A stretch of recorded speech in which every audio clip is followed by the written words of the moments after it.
What's up, guys? This is Reply YT coming at you with my first real life video, I guess. And as promised, it's a first impression of my brand new 2022 Honda Navi. And as those who already know a little bit about this bike would know, it's a 110cc engine based on a scooter frame. So not quite the quickest. It's got about 7.5 horsepower. It's got a wrong side. It's got a CVT transmission similar to what a moped would have. It'll do about 55 supposedly. I've only gotten it up to 52 myself, but also trying to be kind of careful as I'm still in the break-in process of it. As you can see, I've only got 133 miles on it now. But yeah, I like it so far. I paid $2,700 in total for it, including a $100 deposit to hold the order. And I originally ordered it in the bright yellow / green that they come in, but the red one was the first one available, so I took it anyway. And I have to say I'm happy I chose this color because kind of a weird detail, but any of the colors other than the red one have a black bar here instead, which, I don't know, I feel like the red one kind of completes the look of the bike. And as you can tell by the plate I've flashed multiple times, this is in fact registered as a real motorcycle because it's over 50 cc's. But that also means I have insurance, which for this is not much. It's about $150 a year. But yeah, my first, not really complaint about this bike because of it relates to the cost of it, is the fact that it has drum brakes front and rear. Which, oops, wrong side again. Yeah, so as you can see here, the rear brakes are activated by only this lever right here, which is a foot peg obviously, but they also are linked to the front brakes, which is kind of annoying, but I see why they did it, as this is a beginner motorcycle and it's easy to lock up these drum brakes, not gonna lie. The first time I left the dealer, I actually locked them up because someone pulled right in front of me, but that's besides the point. I considered unlinking them, but I believe it would just decrease the overall stopping power of this. It's just the way the brakes work because they're linked together. So I think I would lose a little bit of front brake stopping power if I did that, but who knows. So yeah, it compared to the 50cc moped I had before this, it's got quite a bit of power. I mean, obviously not sport bike power. I had a 250cc CBR as well before this, but I realized that it wasn't quite easy to open it up or ride it enjoyably in the wonderful roads of Oakland County. So this is kind of a nice compromise. I mean, it's scooter sized. As you can see, I'm perfectly in between a parking space and it's not even hardly touching any line. So it's easy and light and maneuverable, but I can ride it pretty hard and not necessarily obscenely break any speed limits. So yeah, it's got, because of its scooter design, however, it's got this nice little compartment here, which if I can pull my key out, show you how big it is. Not quite a moped seat or what I had before, but it stores quite a bit of stuff. Good for riding gear and stuff, I guess. My only real complaint about this bike, which I believe they could have probably changed, is the size of the gas tank, which is only, I believe, less than a gallon, like 0.95 or so, which, open up through here. Open up through here, just a little thing. Don't quite like it like that, however, but is what it is.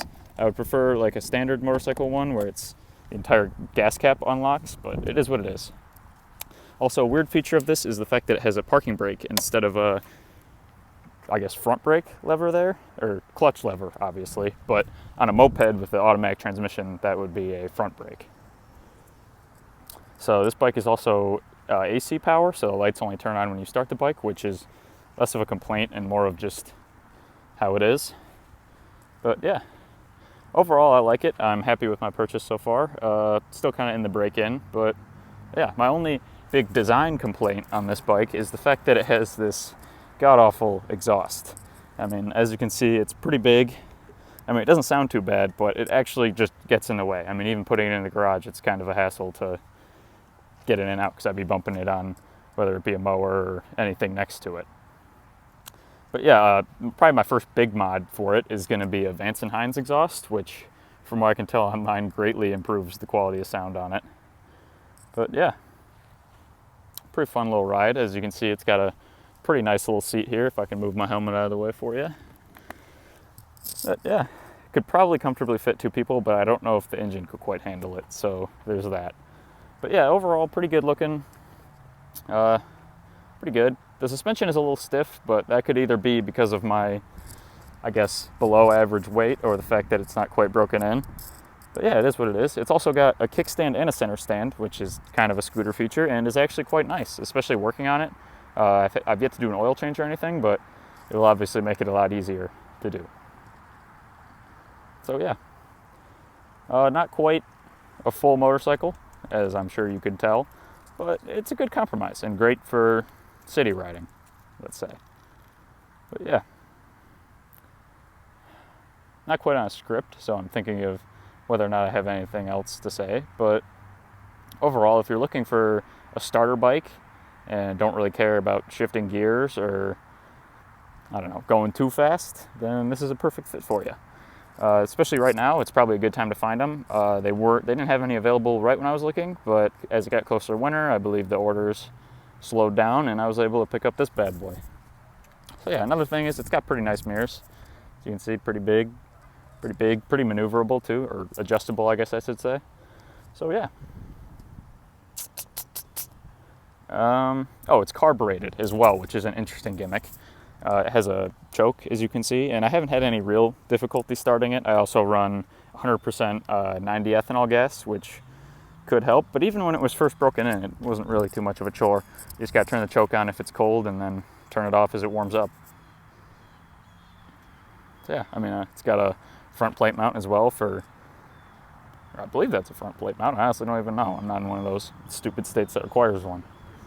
Oh, also, it has 12-inch wheels in the front and 10-inch wheels in the back, which is a interesting feature to say the least. And I've seen people put 12-inch wheels on the back, but you gotta cut out like the whole fender, and I honestly kind of like the fender, so I'll probably keep it as is until I don't know. Maybe I'll never do it. Who knows? Just little considerations. Oh yes, because it's carbureted, it's also got a fuel shutoff and a reserve tank. I've yet to find out how big the reserve tank is, but haven't had to use it either, so I guess that's good. Also, the fuel gauge is not the most accurate, but that's to be expected with a cheaper bike. The full capacity, or the full range of the tank only goes to about probably 3/4 of the total capacity of the tank. So I can ride around on empty for about 25 miles or so. And that being said, the gas mileage isn't amazing for the size of the bike, but I assume that's partly to being broken in and the fact that it's carbureted, obviously. So yeah, overall, pretty perky bike. Does city speeds pretty well and looks pretty darn good. And obviously, like I said before, small size, as you can tell between the fact that it's fitting in between lanes. But yeah, I'm gonna end this video. It seems someone's about to yell at me, but yeah, thanks for watching, and hopefully I can come out with more content soon.